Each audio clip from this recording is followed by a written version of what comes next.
La question, évidemment, c'est de faire un focus sur la question familiale qui est, comme d'autres lieux de la vie contemporaine, très prise dans toutes les questions que nous avons évoquées, ces questions à la fois du lien entre la subjectivité et le groupe et de la manière dont l'individu se réalise et cherche à faire valoir son projet dans le fait familial. Alors je crois que le titre qui m'a été proposé est tout à fait parlant, c'est la famille au temps du lien contractuel.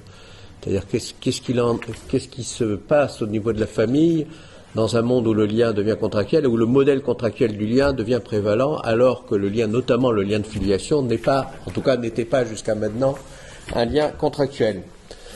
Alors on voit bien que cette question de la contractualisation du lien devient une question importante dans le domaine familial. Alors là, les slides ne seront pas très clairs, mais je pense qu'on pourra les envoyer après. Et de toute façon, ma conférence n'avait les slides que comme apport. Alors je vais vous donner quelques éléments d'abord sur le fait familial en général. Alors on a évoqué l'anthropologie. Je crois que c'est assez important d'évoquer ce qu'il en est, ce que disent les anthropologues de la famille. Au fond, la famille, c'est un lieu, on a parlé de la manière dont l'être humain a surgi dans les lignées d'évolution. C'est une question qui est vraiment liée à l'hominisation, la question familiale. L'être humain est caractérisé par le fait familial. Par exemple, les grands singes, ce sont les femelles qui élèvent les petits.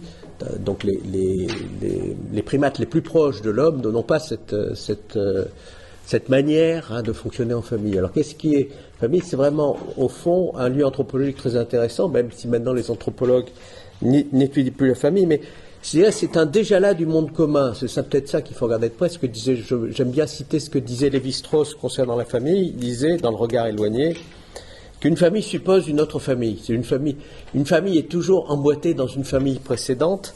La création d'une nouvelle famille a pour condition absolue l'existence préalable de deux autres familles, prêtes à fournir qui est un homme, qui est une femme. Ah, vous voyez, donc ça c'est le point de vue de l'époque, de cette époque-là, du mariage desquels naîtra une troisième famille, et ainsi de suite, indéfiniment. Donc il y a une espèce d'engendrement des familles les unes après les autres. Une famille ne saurait exister s'il n'y avait d'abord une société. Donc un lien entre le fait familial et le fait social. Pluralité de familles qui reconnaissent l'existence de liens autres que la consanguinité. Donc la question de pouvoir créer du lien et se marier en dehors de son groupe d'appartenance, et que le procès naturel de la filiation ne peut suivre son cours qu'intégré au procès social de l'alliance. Le processus social de l'alliance. La filiation ne peut exister que si, justement, on sort de son groupe et on fait alliance avec un autre. Donc le fait familial est donc très relié au fait social. Alors, je ne vais pas rentrer, il y a eu dans l'histoire de la sociologie, toute une, et en partie de la psychologie, toute une vision. Là, c'est bon. Je crois qu'il faudrait qu'on passe, mais peut-être qu'on ne va pas passer les slides. Ça sera peut-être, donc, passer la seconde slide à ce moment-là. Oui. Voilà. Une vision fonctionnaliste de la famille. Non, on ne voit pas, donc c'est pas la peine. C'est pas la peine. Les slides, on vous les donnera par là. Non, mais je crois que le mieux, c'est que je fasse mon intervention et qu'après, les slides, vous les aurez. Ce sera plus simple. Donc, qu'il y avait une vision fonctionnaliste qui a été très critiquée. Au fond, les familles auraient une fonction dans la société, et ces fonctions, évidemment, pouvaient être déterminées par la manière dont on percevait la famille d'un point de vue idéologique. Et bien évidemment, alors avec une fonction aussi des rôles dans la famille, du père, de la mère, etc. Donc cette vision fonctionnaliste est moins prévalente aujourd'hui, mais elle existe toujours. C'est important quand même de voir quelle fonction a la famille malgré tout. Quel est le minimum anthropologique de la question familiale? Qu'est-ce qu'on pourrait dire? Alors là, je vais me fier à un anthropologue qu'on ne peut pas qualifier d'anti-moderne, puisque c'est Maurice Godelier, qui est très, très partisan d'une partie des évolutions actuelles, qui dit au fond, un des faits importants justement du monde humain, c'est justement la question que les hommes et les femmes aient pu s'allier pour élever des enfants. C'est-à-dire que les mâles, dans l'espèce humaine, n'ont pas été en dehors de l'éducation des enfants, contrairement au grand singe. Qu'est-ce qui fait ça? Alors, un des aspects, alors évidemment, les anthropologues, c'est toujours des hypothèses qu'ils évoquent dans ce domaine-là, parce que on peut imaginer. Et une des raisons importantes, c'est la question de la transmission. Dans la mesure, on a parlé de la symbolicité, dans la mesure où il y a en particulier des fonctions symboliques dans le monde humain, et où il y a des charges symboliques, il y a une nécessité de transmission qui existe une culture cherche à se transmettre, et des groupes humains cherchent à transmettre ce qu'il en est de leur culture. La dimension familiale a été un élément important du dispositif de transmission. En tout cas, c'est l'hypothèse du Gaulier. Il dit « Ce qui est fondamental, c'est que les adultes des deux sexes en sont venus à coopérer dans l'établissement et le maintien d'un groupe social où les enfants naissent et sont élevés, bref, d'une famille. Et que ce dispositif-là est lié à la question de la transmission, je dirais de la culture, la transmission symbolique. » Alors évidemment, on voit bien dans les évolutions actuelles que la question de l'alliance des hommes et des femmes pour la transmission est un peu remise en cause. Mais cette question, ce qui n'est pas remis en cause, c'est cette cellule où la transmission sociale est très présente, bien que d'autres questions apparaissent aujourd'hui. C'est la continuité même de la culture qui est en jeu pour les anthropologues. C'est alors pas seulement la famille, mais la famille est ce lieu où la continuité de la culture est en jeu et où un lieu essentiel de transmission est en cause. Et peut-être que le sujet humain, dans la mesure où il est hyper social, en tout cas c'est l'animal peut-être le plus social et où la socialité est vécue de la manière la plus complexe, et parce qu'il pense la temporalité, l'être humain pense la temporalité, que la dimension de transmission de la famille est quelque chose de très important. Donc le fait familial est aussi entremêlé du tissage de la dimension du système symbolique et institutionnel tel qu'il a pu se créer dans les sociétés traditionnelles et plus tard de notre manière. Alors, ce que nous savons effectivement dans la famille dite traditionnelle, parce que la question qui se pose, c'est la crise de sens ou non dans la famille, c'est qu'évidemment, dans l'alliance entre un homme et une femme, vous avez l'adage romain qui était pater incertus, mater certa, c'est-à-dire le père est incertain, la mère est certaine, que l'incertitude de la paternité, qui n'existe plus, l'incertitude de la paternité biologique, on peut maintenant avoir une certitude quant à la paternité, en tout cas au niveau biologique, a créé un système, a permis la création d'un système qui, effectivement, le système d'alliance et de filiation. Alors certains anthropologues, comme une anthropologue féministe, comme Françoise Héritier, dit au fond que le système de filiation tel qu'il existait jusqu'à maintenant était constitué justement pour protéger la filiation masculine, qu'il y avait cette dimension patriarcale qu'il y avait une idée pour les hommes de pouvoir s'approprier la filiation, en tout cas, si on veut le dire d'une manière un peu plus neutre, en tout cas de la protéger, et l'exogamie, ça c'est une vision assez classique de la famille, donc le fait de pouvoir se marier en dehors de son groupe, était une manière de gérer la circulation des femmes. Alors évidemment, ça a été très, très critiqué par les anthropologues féminines, mais c'est ce qui est sûr de pouvoir faire circuler les femmes entre les groupes. Alors, ce qui est intéressant dans tout ça, c'est que justement, ça a beaucoup changé, et c'est ça qu'on va voir maintenant. C'est-à-dire que, évidemment, c'est peut-être plus les femmes qui circulent aujourd'hui, c'est peut-être les enfants. En fond, si on est peut-être passé aujourd'hui de la circulation des femmes à la circulation des enfants. Alors, je dis peut-être que la circulation des enfants n'a jamais existé, mais aujourd'hui, ça devient peut-être le modèle de famille aujourd'hui, c'est comment organiser la circulation des enfants. Donc le bien, si je puis dire, si la circulation des femmes était considérée comme un bien auparavant, en tout cas une circulation de biens, aujourd'hui je crois que le bien suprême, le bien important devient effectivement l'enfant et la manière dont on organise la circulation des enfants. Alors, j'en arrive quand même, donc c'était quelques éléments historiques rapides que j'ai évoqués, bon j'en viens maintenant plus à des données plus contemporaines. Ce qui est intéressant à voir, c'est qu'est-ce que le lien de filiation? Alors, évidemment, il y a beaucoup de définitions, mais évidemment, je prendrai une définition plus psychanalytique. Ce par quoi, donc c'est un psychanalyste qui s'appelle Jean Guyotat qui dit le lien de filiation est ce par quoi un individu se situe et est situé dans le groupe auquel il appartient. Donc ça, un anthropologue pourrait dire la même chose. Par rapport à ses ascendants et ses descendants, donc là aussi, ça peut être un point de vue tout à fait anthropologique. et ajoute Jean Guillotat, réel ou imaginaire. Donc là, on pourrait dire symbolique aussi. Réel et imaginaire, c'est l'affiliation, c'est un élément de classification, je dirais, sociale et anthropologique, mais aussi, qui a une dimension aussi imaginaire et symbolique. Il y a évidemment, il y a une filiation symbolique, il y a une filiation spirituelle, on le voit bien dans les églises. Dans l'université, on voit bien qu'il y a aussi parfois une filiation de type intellectuel. Quand vous avez des doctorants, il y a une forme de filiation qui existe, ou qui n'existe pas, mais qui peut exister.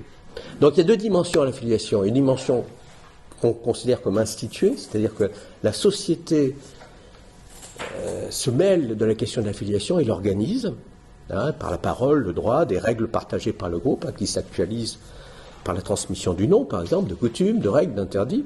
Et puis une dimension narcissique, qui fait que des parents ou de futurs parents ont le désir d'avoir des enfants.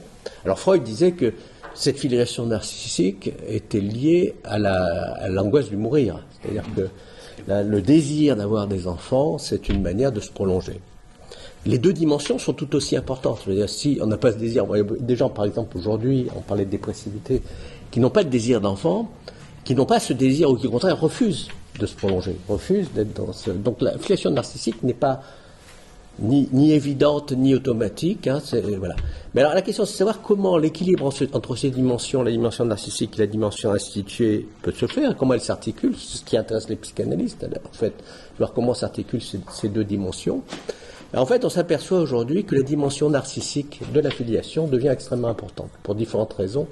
Et peut-être pour la raison qu'on a évoquée tout à l'heure, la valeur individu devient une valeur extrêmement importante, la valeur je dirais plus de l'individu que celle du sujet, c'est-à-dire que ce sont les individus qui attendent des institutions de plus en plus de formaliser leur désir d'enfant et leur désir de filiation. C'est-à-dire que c'est de moins en moins l'institution qui dit préalablement ce que doit être la filiation. En tout cas, si elle continue de le dire préalablement, ce que demandent les individus, ce que demandent les groupes et les sujets devient très important. Alors on a beaucoup mis en avant récemment, au moins récemment, la filiation homosexuelle, des personnes de même sexe, mais je crois que c'est une question beaucoup plus générale, de savoir comment les personnes mettent en avant leur projet parental et leur désir de filiation.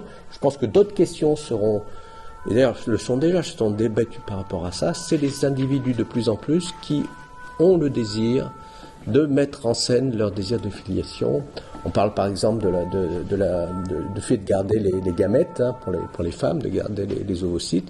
On est vraiment dans un questionnement qui est beaucoup plus large que les questions de personnes de même sexe, savoir au fond comment les individus demandent à l'institution, je dirais, une forme de solidarité procréative. Donc c'est la question aujourd'hui. La famille n'est plus considérée comme une institution pré-politique, c'est ce que dit Marcel Gauchet, mettant en connexion le fait social au devenir intime. On lui demande de plus en plus, dit Gauchet, de contribuer à la fabrication du lien de société. Elle n'a plus rien à faire avec l'organisation publique, elle est devenue rigoureusement privée. Alors d'une manière paradoxale, parce que en même temps, le désir de privabilité de la famille est très important, et dans le même moment, les individus et les familles attendent des institutions une reconnaissance formelle de trajectoires subjectives qui demandent d'être reconnues. Donc il y a mais ce qui devient premier, c'est la demande des groupes et des individus. Elle devient, la famille, le lieu du désir d'enfant et du lien conjugal. C'est le désir d'enfant qui fonde la famille. Et l'enfant du désir, évidemment, ce qu'on appelle l'enfant du désir dans le monde psy, n'est plus soumis à l'aléa d'une naissance qui peut arriver ou ne pas arriver, mais est considéré comme un enfant auquel on pourrait avoir droit. Et au fond, dont on peut demander à la société une aide quand on pense en être privé. Il y a une sorte de droit à l'enfant, mais qui est lié au fait que le désir d'enfant devient premier, donc avec cette dimension narcissique de la filiation qui devient extrêmement prévalente. Donc l'enfant devient une valeur très importante, en partie d'une manière liée, je pense, en partie à ce que évoquait Jean-Michel Beignet de la question de la dépressivité actuellement. C'est-à-dire que l'enfant, dans la mesure où les grands récits concernant le futur sont,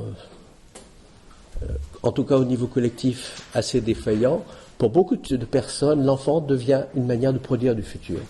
Et donc cette dimension très privée de se projeter dans le futur devient tout à fait essentielle parce qu'il y a une défaillance, une difficulté pour les personnes à imaginer un futur qui ait du sens.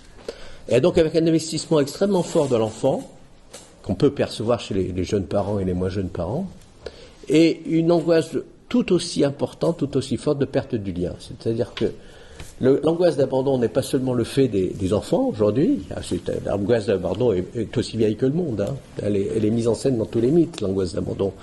Le mythe d'Oedipe a été abandonné, hein, c'est notre abandonné. Mais je pense qu'il est aussi le fait des parents. Elle est aussi le fait des parents, cette angoisse aujourd'hui. C'est-à-dire que beaucoup de parents ont très peur de perdre le lien. Alors le lien conjugal, certes, mais aussi le lien avec l'enfant. Et dans un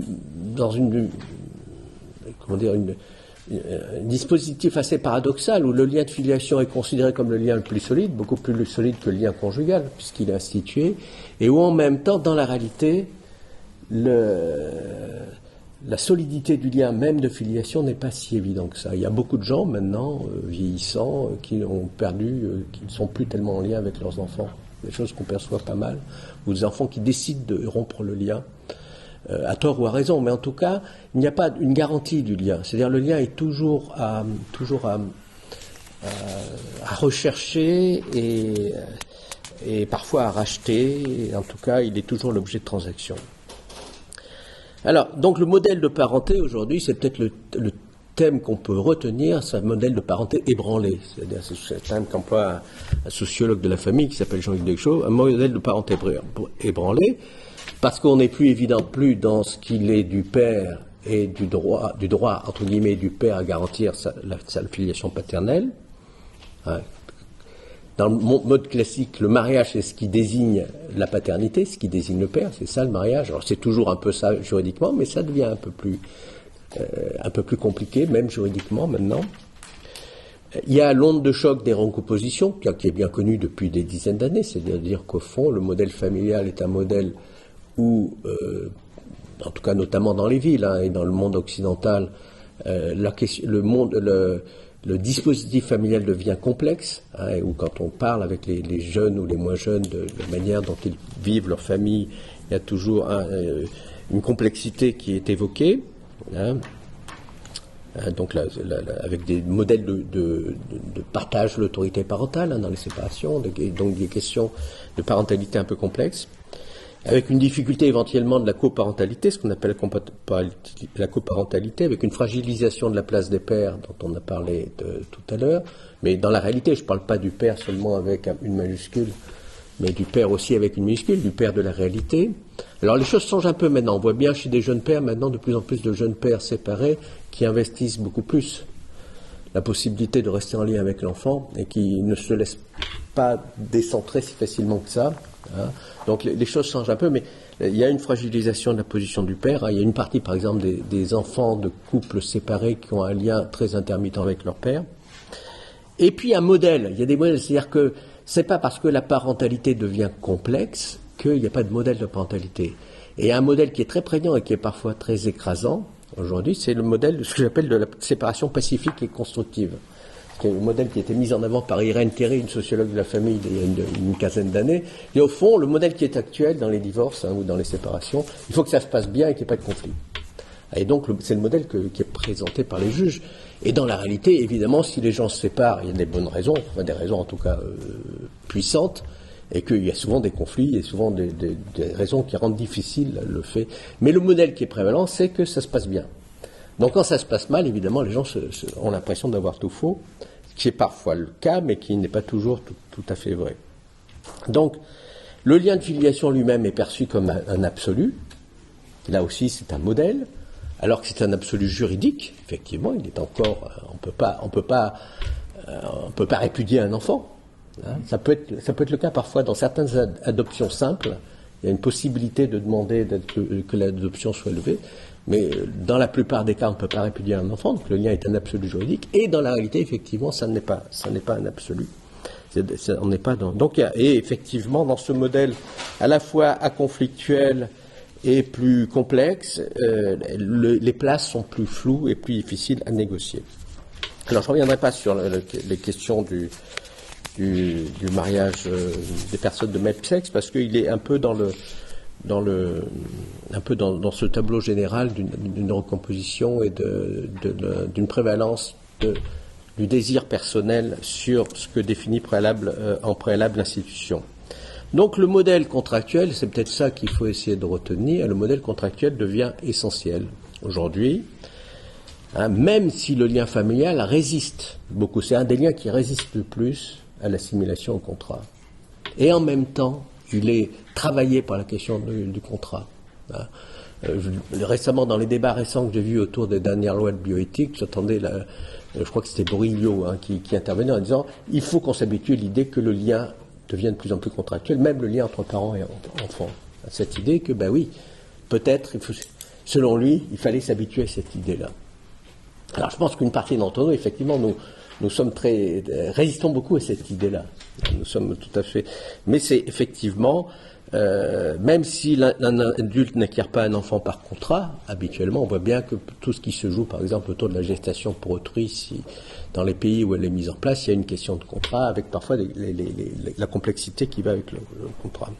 Alors je crois qu'on vit aujourd'hui dans une situation extrêmement ambivalente, en fait. C'est-à-dire que la plupart des gens sont dans ce sentiment que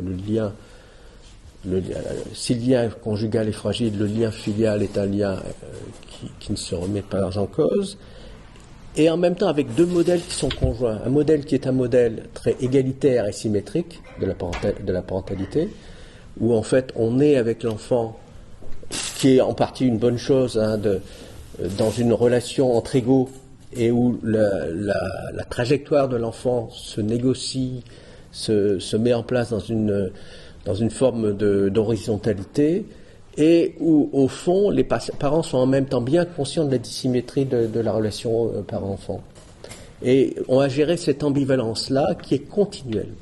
Alors, dans les familles les plus favorisées, où le discours ou la parole est le plus aisé, et où le matériel culturel est plus présent, il y a toute une stratégie parfois extrêmement complexe, hein, que les parents mettent en place, pour à la fois avoir un discours extrêmement libéral sur la manière de dire « mes enfants font ce qu'ils veulent », et dans la réalité, pour faire pression d'une manière complexe, pour les amener à aller sur le terrain qu'ils souhaiteraient, notamment pour les études, ils souhaiteraient que leurs enfants aillent. Donc on est dans une ambivalence qui est très importante, qui va avec la fois l'idée que nous sommes entre égaux et la question que cette égalité, évidemment, notamment avec les enfants les plus jeunes, ne fonctionne pas comme ça. Mais on voit quand même, hein, j'entends très régulièrement des jeunes parents qui sont dans des négociations perpétuelles avec des enfants très jeunes pour la question de manger, pour la question d'aller se coucher, enfin, des choses très habituelles de la vie quotidienne, hein, qui deviennent des lieux de négociation continue. Alors, un des aspects de cette contractualisation, entre guillemets, effectivement, c'est la disparition de la fonction anthropologique du droit. C'est-à-dire la disparition, en tout cas, la relativisation, qui est une grande constante dans le droit français. Hein. Alors, je vous cite quelqu'un qui est connu dans ce domaine-là en France, que par exemple Alain Suppiot, hein, qui est professeur au Collège de France, qui défend cette dimension. C'est-à-dire que la dimension anthropologique du droit, c'est-à-dire que le droit devrait, dans cette école-là, le droit doit définir préalablement ce qu'il en est, hein, de l'humain. Et je crois que les écoles anglo-saxonnes sont beaucoup moins dans cette définition préalable de l'humain. Alors ça va pour la filiation, c'est-à-dire est-ce qu'il y a une définition préalable d'une forme nécessaire de la filiation, ou bien est-ce qu'on doit venir à une forme jurisprudentielle où la filiation se met en place selon les demandes des uns ou des autres. Je crois qu'on est vraiment dans ce questionnement-là. Mais c'est pas seulement pour la filiation, hein, il y a un principe de droit qui est assez connu, qui est celui de la disponibilité du corps, de l'indisponibilité du corps. Hein. Il y a normalement dans le droit classique, le corps est indisponible. Hein. On sent bien qu'aujourd'hui, cette question de l'indisponibilité du corps, c'est-à-dire que l'individu ne peut pas, comme ça, vous ne pouvez pas vendre vos organes, par exemple. Hein, la loi ne vous y autorise pas. Hein. Et on sent bien que là aussi, cette question-là est en train d'évoluer. Et que cette dimension, hein, c'est ce que dit Alain Suppiot, qui dit le droit qui fut jusqu'ici le champ du qualitatif et du normatif, c'est-à-dire d'un ethos de la valeur collectivement délibérée, est aujourd'hui de plus en plus régi par la contractualité qui serait l'espace du quantitatif et d'une négociation empiriquement évaluable. Donc au fond, on en vient à des données empiriques Pénuger, c'est un peu aussi la commande, on en vient au sondage, on peut dire au fond, si empiriquement un certain nombre de personnes considèrent qu'on doit aller dans tel sens, est-ce qu'on doit aller dans tel sens au niveau de la famille ou de la filiation, hein, donc c'est le quantifiable et l'empirique, hein, qui préva de plus en plus sur une dimension plus qualitative où on essaie de définir au préalable ce qui doit être. Voilà. Et un changement dans la parenté, j'ai employé plusieurs fois le mot de parentalité, c'est-à-dire, c'est un terme qui est apparu assez récemment, il y a une trentaine ou une quarantaine d'années, qui vient du monde anglo-saxon et qui considère plus ce qu'on considérait auparavant comme la parenté, c'est-à-dire l'ensemble des réseaux dans lesquels le sujet du réseau d'alliance ou de filiation dans lequel le sujet est inscrit d'une manière à la fois symbolique et objective, mais la parentalité, c'est la manière dont le sujet devient parent et s'inscrit dans un projet parental. Et donc psychiquement, il met en place sa manière d'être parent. Hein, un père ou une mère n'est pas père à la naissance de son enfant, mais devient père. Hein, et donc c'est tout le cheminement psychique des individus par rapport au fait d'être parent. Alors c'est évidemment intéressant et important, et en même temps, cet accent sur la parentalité montre qu'au fond, ce qui devient important aujourd'hui, c'est le projet parental et la manière dont chacun s'inscrit dans ce projet et se transforme ou est transformé par le projet parental. Et que les structures extérieures de parenté sont des éléments beaucoup moins importants qu'auparavant. Donc il y a cette influence, cette insistance, hein, sur le cheminement de chacun, et parfois dans une grande solitude. Hein. Moi, c'est ce que j'appelle parfois les parents auto-entrepreneurs. Je ne suis pas le seul à employer ce terme. Les parents auto-entrepreneurs, ça a été étudié par des psychologues, montré certains parents, au fond, qui n'ont pas de liens verticaux très importants avec les générations d'avant et qui apprennent par eux-mêmes le travail de parents en allant sur Internet, voilà, parce que le lien se fait à l'horizontale et la constitution de la famille se fait à l'horizontale. Alors, dans ce modèle ébranlé où les trajectoires de chacun est beaucoup plus mise en avant, évidemment, c'est le monde du conflit éthique, c'est-à-dire la mesure où c'est les positions personnelles qui deviennent importantes, c'est un monde où, au fond, les arbitrages éthiques, les arbitrages en général, juridiques et éthiques, deviennent extrêmement importants parce qu'évidemment, il y a des conflits qui rentrent en jeu. Un des exemples des conflits de plus en plus importants aujourd'hui, c'est la notion d'intérêt de l'enfant. Qu'est-ce que l'intérêt de l'enfant? Alors, il y a à la fois un standard juridique adopté qui évolue. Le standard juridique, qu'est-ce que c'est que l'intérêt? Évidemment, c'est les adultes qui définissent l'intérêt de l'enfant. C'est pas... Mais en même temps, ils doivent le faire en tenant compte de l'enfant lui-même. Et c'est un standard juridique qui ne peut jamais être utilisé tel quel. Donc il faut à chaque fois réfléchir à ce qu'il est. On voit bien, par exemple, dans l'évolution juridique actuelle, l'intérêt de l'enfant pour une séparation, on demande de plus en plus tôt aux enfants, on tient compte, par exemple, de la parole de l'enfant à partir de 12-13 ans, pour demander son avis, pour son lieu de garde, entre guillemets, en cas de séparation. Avant, ce n'était pas le cas. Donc, on demande, par exemple, on a accès à sa parole beaucoup plus jeune qu'auparavant. Donc, vous voyez, ce standard évolue. Et l'objet de conflits, alors de conflits entre les groupes sociaux, mais aussi de conflits entre les parents. Un des exemples de l'évolution de ce standard, c'est la question de l'enfant légitime. Dans le Code Napoléon, l'intérêt de l'enfant, c'était d'avoir une filiation légitime. Je considère que l'enfant légitime, c'était très important, d'où le problème des enfants non légitimes. Mais l'enfant avait droit d'être rattaché à une filiation légitime. Maintenant, la filiation biologique, entre guillemets, d'une manière complexe, devient plus importante pour l'intérêt de l'enfant. C'est-à-dire que, on disait que le mariage désigne le père, pas toujours. C'est-à-dire que si l'amant de la mère est le père biologique de cet enfant, il peut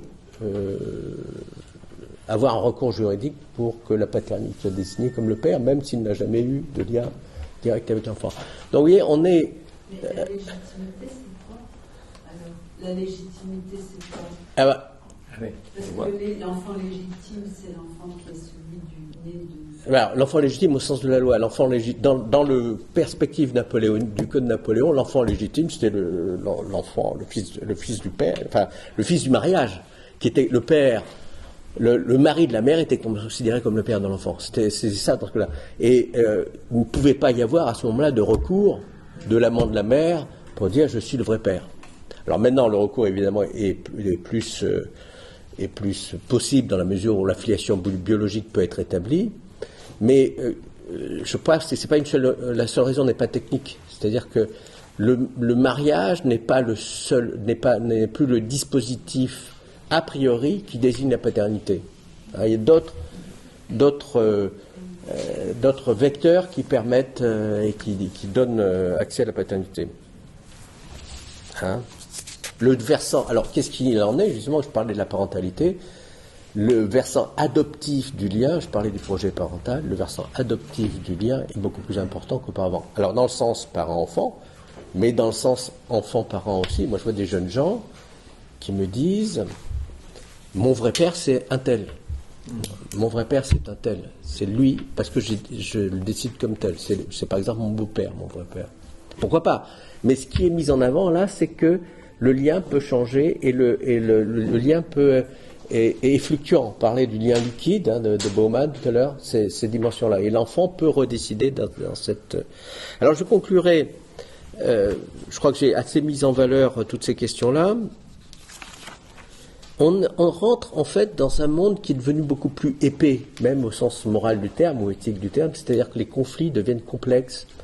Et de plus en plus, dans les familles, on le voit bien, d'ailleurs quand on écoute des familles, les a priori de type kantien, les a priori catégoriques morales sont beaucoup moins portés, c'est-à-dire qu'à chaque fois, la position et la contextualité des démarches des personnes deviennent extrêmement importantes, ce qui rend les choses difficiles à trancher, à la fois pour un juge, mais aussi pour quand il s'agit d'aider les gens à trouver des solutions individuelles dans leurs conflits.